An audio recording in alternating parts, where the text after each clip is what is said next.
Well, welcome to Investor in the Family Radio, a podcast about learning to invest. My name is Brian Bain, and I'm your host. And a special thank you to all of our new listeners this week for joining us.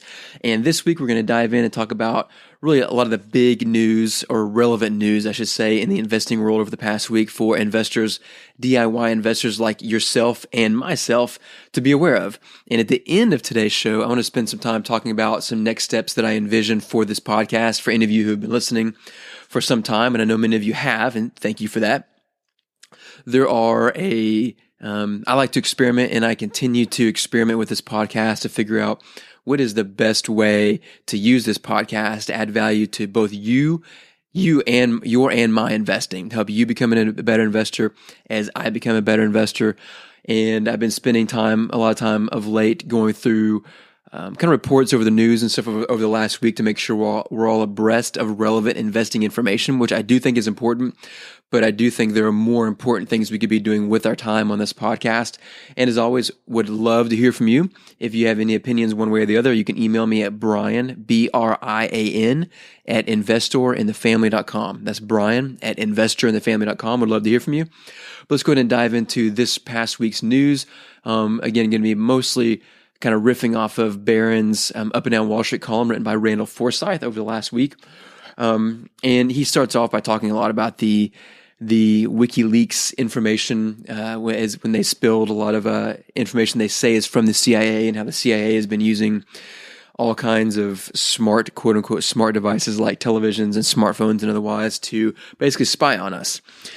Honestly, it's not a topic I really care to discuss very much, but it is intriguing, and I've always kind of had the ongoing mindset that I just assume anything on my phone or around my phone is being potentially listened to, because I know that it's possible.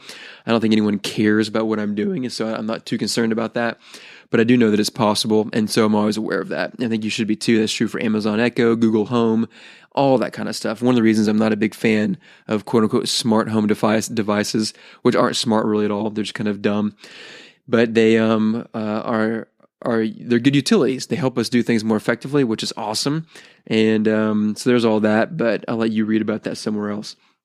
The big news, obviously, over the last week, for any of you who have been paying any remote attention to news, has been the Federal Reserve's rate increase. They increased the base interest rate from 0.5%. The range was within 0.5% to 0.75%, and they've increased it to 0.75% to 1%. I'm always double checking to make sure I'm getting that right. Yeah. And so again, it went up from, again, a range within 0.5 to 0.75, to a range from 0.75 to 1. So this is the third 0.25% increase the Fed has enacted in the last, I think it's 2 or 3 years, since 2015. They did one at the end of 2015, one at the end of 2016, and they've continued to predict they'd have many more than that, like they'd have 3 a year, 4 a year. But each time they've only come around with one. So again, one at the end of 2015 of 0.25%, one at the end of 2016 at 0.25%. But this time in March, just this week, they came out with another 0.25%, 0.25% increase. So putting the Fed funds rate within the range of 0.75% and 1%. And so the Fed is moving forward. They're looking to stay remotely on track with their prediction of 3 or 4 rate increases this year. And so kudos to them for sticking to their guns. I applaud that. Whether I agree with the decision or not is irrelevant, but I respect the fact they're actually sticking to their predictions, because I feel like they're beginning to lose a lot of credibility in that regard. But really, as far as the underlying economy, there's February's employment data came out. There's the unemployment rate, the underemployment rate, and what else? Pay gains, all those different things you look at in the economy, or some of the key things they look at in the economy. Really, nothing meaningful movement there. Nothing significant. There was the February's employment data jumped 235%, or 235,000 non-farm payrolls. But again, I don't know. All those numbers don't really have too much meaning to me, to be honest, because I feel like there's so many other factors like the underemployment rate, et cetera, which usually There's usually a lot more to the story, in my opinion. Those big public numbers sound nice and exciting, but usually don't tell the full story, and so don't get me too excited. But bottom line is, it's been enough for the Fed to go ahead, and yesterday they decided to increase, which is good for them. And let's see, there was about a 96% probability in the federal funds futures market were giving an increase in 96% probability. So there's no surprise that happened yesterday. And actually the markets rallied on the decision yesterday, which is encouraging, in the short term at least. And they're saying there's a 56.3% chance of another 0.25% increase in June and a 59.9% probability of a third increase in December, which that would put the rate up to around 1.25% to 1.5%, which considering the fact it was around 0 or 0.25% for so long, sounds crazy, but historically still extremely, extremely low. Really, the rationale for the Fed to boost its key rate target is the fact that their key policy objectives, there's two. One is employment, and the other is inflation, really have been achieved, in their opinion. The consumer price index, shows that the gauge is rising higher than the Fed's 2% target, and the Fed's favorite measure, the personal consumption deflator, all these exciting names, remains just short of the 2% mark. So basically the Fed, the overall inflation rates are right where the Fed wants them. They seem to be pleased with the employment rates as well, so that's giving them the freedom to move forward. And so if they do all that at the end of this year, the rate would be at 1.25% to 1.5%. And but the thing is, there's still super low interest rates, and that's all this has driven income-seeking investors to abandon all the safe investments like bank deposits, government debt, and moved into more riskier assets like high-yield bonds and stocks. And so you've had this big, and that's one thing that's been driving the bull market is people are like, where else am I going to go with my money? If I put it in the bank, I get nothing. If I put it in a CD, I get nothing. Bonds, I'm getting nothing. Government debt, I'm getting nothing. So if you want yield, you've got to get into riskier assets like high yield bonds. And again, high yield bonds means much higher risk, as do stocks. And so as a result of all this, there's been a tremendous growth in U.S. household net worth. It rose to a record $92.8 trillion in the fourth quarter of 2016. Asset prices added at $2 trillion to that net worth, and is paced by a $720 billion increase in the value of equities since the first quarter of 2009. Separate. Since the first quarter of 2009, the start of the bull market that began 8 years ago last week, Americans' wealth has grown by $38 trillion. But the thing that's so crazy about that number is if we have a big stock market crash in the next couple of years, we're going to lose $30 trillion or something like that. And so those numbers, there's a certain amount of those numbers where, yes, it's seemingly real and meaningful, but also in so many ways it's not. And so it's important to be aware of those numbers and know what's going on. But it's also important to know yourself, your goals, your objectives, and the real value of what you own instead of the perceived value out there. And so as we're looking to invest in any asset, what is the real value of that? How is that value perceived by the markets? And how is that value impacted by perception changes in the markets as well? And but really, all that huge boost in American wealth has been a major goal of the Fed since the financial crisis, especially as set out by former Fed Chairman Ben Bernanke. And so basically the Fed has been super accommodative to asset prices, and that's showing up. We're seeing that. High yield bonds have taken a bigger hit as investors have fled the mutual funds to the tune of $2.7 billion. So basically you've seen a big hit in high yield bonds because with rates increasing, people are feeling more comfortable moving into bonds. So bond indexes have been improving. High yield bond indexes have been taking hits. And what else? Falling energy prices have been big hits on high yield bond markets. The gold has been down over the last week. And so it shows that potentially the commodity markets are looking at something other than inflation that's being seen in the lagging measures such as the CPI, the Consumer Price Index. So basically that's saying that the Consumer Price Index is a lagging measure. It's telling what has happened, not what's going to happen. And it's saying there has been inflation, but falling commodity prices communicate, well, that may not continue to be the case. Although, there's gold and silver dropped good chunk last week, and they've recovered a little bit this week. But any of you who've been following Bitcoin and Ethereum is kind of, call it, this is like the silver to Bitcoin's gold, if you want to say that. In my opinion, those are the two primary digital currencies. And basically one of the reasons I say that is because I base that upon Coinbase. Coinbase.com is where I buy my digital currency, whether it be Bitcoin or Ethereum. And if Bitcoin determines a digital currency is legitimate enough for them to bring it into their forum and into their marketplace, then I consider it worthwhile as well. And man, I'll tell you what, I was buying Ethereum at $7 to $8 per coin, quote unquote, back in December and January. That stuff hit $40 the other day, which is insane. And who knows, Bitcoin and Ethereum are notorious for big spikes, then big dips. But that chart continues to move to the upright, if that makes sense. It continues to improve, and I do think that will continue to be a positive investment for some time, and one that I'm very glad to have made. And another one of those situations where I look back and think, why didn't I put a couple $100 more in that? But you know what? I put what I could, and I'm thankful for it. Let's see.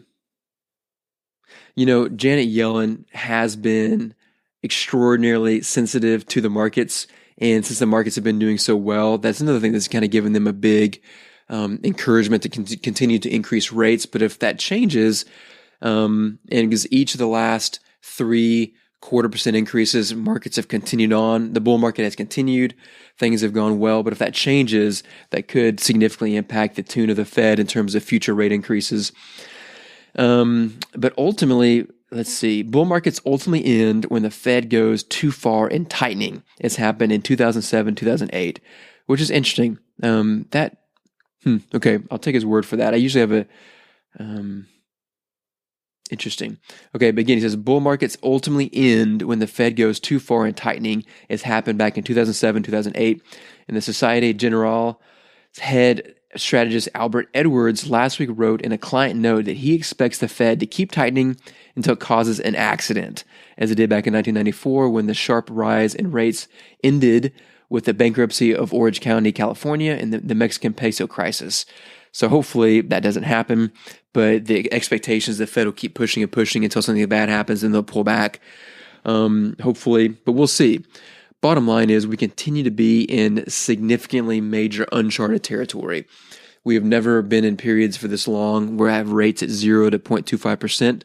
And so pulling out of that in an economy that really isn't, the jury is still out in my opinion as far as how strong it is. I think there is permanent damage to the economy that is way bigger than most people are willing to acknowledge on a longer term basis.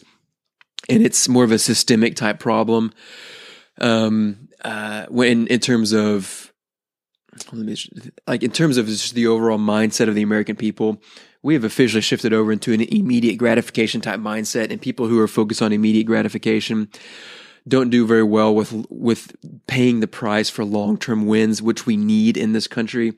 And typically human nature does not change easily. So my suspicion is that attitude will not change until some kind of a crisis level event forces it to change. That's not how I want things to work. That's how human history and psychology, that's the direction things point in my opinion. And also, people will continue to pursue profit. Big corporations and small companies will continue to pursue profit. And so the idea is always going to be pushing toward more profit, and that's always going to mean bad things for labor, which means outsourcing labor or more money toward robotics, all that kind of stuff, which continues to point to the rich getting richer and the middle class struggling more and more to find a footing. And so that's what I see happening. And so with these rate increases, I think it's good to increase rates because if nothing else, it gives the Fed a little bit of movement in the event of another crisis of some kind. So, but that's where I stand on all this. I think, I'm glad to see good things happen. I want to see good things happen, but I want to make sure there's a good reasoning for that. I want to make sure there's fundamental reasoning behind that. And I just continue to not be convinced with the fundamental reasoning that most people point to say things are going well. And that being said, with the markets at the levels that they are, it for the most part, overvalued across the board. I just think that usually, again, I've said this plenty of times, but the future the next 6 months, 12 months, the likelihood of big wins are much lower than the likelihood of big losses. That said, this bull market could continue to charge on for another 6 months, another couple of years. It could all happen. But bottom line is we can't predict the future, but we can focus on fundamentals, and we should continue to make wise decisions based upon those fundamentals. That doesn't mean running for the hills, but it means making wise decisions. Let's see. Okay, talking about next steps for this podcast. I really enjoy Randall Forsyth's weekly column. I enjoy staying up to date on relevant investing and economic news because I think that helps me identify trends. It helps me be aware of what's going on, or at a minimum of what people think is going on out there. And that's just good. But at the same time, there's thousands and thousands of people reading these articles, reading free stuff on the internet. And you and I are never, ever, ever, ever going to become great investors by reading free stuff on the internet. It's just not going to happen. There's a lot of paid stuff that can be helpful, but anything worthwhile, you're going to have to pay for one thing. Also, most people aren't willing to do the hard work. And I found that out all through my life. People who really succeed and excel are those who go the extra mile and do the hard work. And that's the kind of stuff, as I think more and more about this podcast, what excites me and what I want to focus on is more things like that. I want to think about what is the hard work, the heavy lifting of research and study that we can do as an investor in the family community together through this podcast and other means to do that heavy lifting. And so one of the things I've been considering, a couple options. One, that for a period of time, I focused this podcast almost entirely on reading through the historical Berkshire Hathaway annual letters written by Warren Buffett.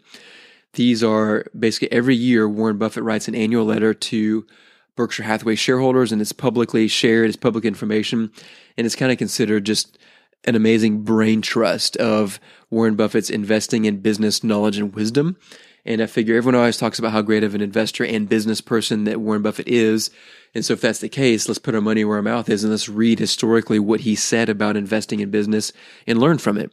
And, maybe throwing in the mix a lot of other historically classic investing textbooks, whether it be The Intelligent Investor, Securities Analysis by Benjamin Graham, as well as a number of other great books about Warren Buffett or other great investing books in general, classic books. Because I feel like by focusing in areas like this, that's how we can really get an edge and become much better investors. Because I think way too many of us, and I put myself in this camp, or I have been in this camp for too long, I feel like I'm leaving it behind, I hope. But we're spending too much time, spending too much energy on things that are not valuable and not helping us as investors. We're spinning our wheels, trying to make sense out of free content and trying to get ahead of the game, and it's just not working. If you can relate to that, you feel that way, shoot me an email and let me know if some of these new ideas intrigue you or excite you, because that will have an impact on what I do. Ultimately, I'm going to do what I think is best and what I'm going to enjoy, but I really would love to hear your feedback as well, because what you think and how you're benefiting is of great importance to me as well. So again, shoot me an email, Brian, Brian, at investinginthefamily.com. Would love to hear from you. But until next week, have a great week, and we'll talk to you soon. The information and opinions contained on this podcast are for educational purposes only. The information does not consider the economic status or risk profile of any specific person. The information and opinions expressed should not be construed as investment trading advice and does not constitute an offer or an invitation to make an offer to buy and sell securities.